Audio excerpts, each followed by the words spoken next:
The Invention of Shoes by Rabindranath Tagore.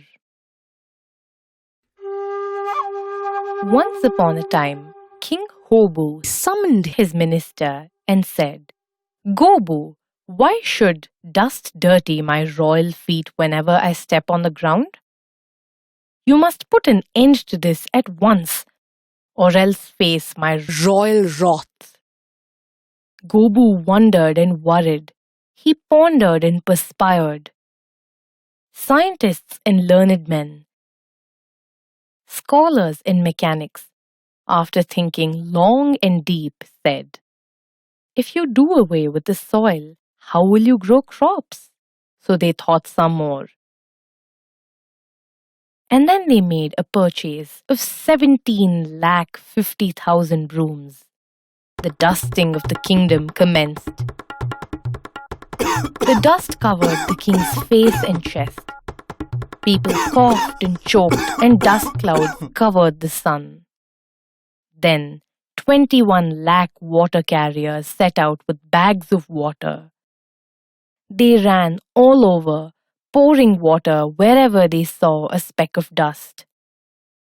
Ponds and lakes were soon overflowing with mud. Water creatures perished, while land creatures tried swimming. People sneezed and sniffed and suffered. The great men racked their great brains again.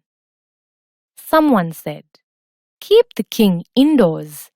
If he does not step on dust, no dust shall touch his royal feet." Then, taking matters into his own hands, the king announced, "Call the tanners and wrap the whole land in leather, a mighty blanket for the dusty earth." Everyone bowed to the king. "What a brilliant idea, Your Royal Highness," they said. The chief tanner of the kingdom, an old man, presented himself at the royal court. He bowed, smiled a little, and said, "If Your Royal Highness permits, I have a suggestion. Cover your royal feet, then you shall not have to cover the whole earth." But the king didn't believe the solution to be so simple, and called him a fool. Before the king could decide whether to throw him into jail or not, the tanner, who was sitting down at the king's feet, was busy measuring, cutting, and stitching a neat pair of shoes. He presented them to His Royal Highness. The shoes fit King Hobu perfectly. His royal feet felt warm and snug, and most importantly, clean. The minister said, "I had the same idea myself. Somehow the fellow must have got hold of my idea."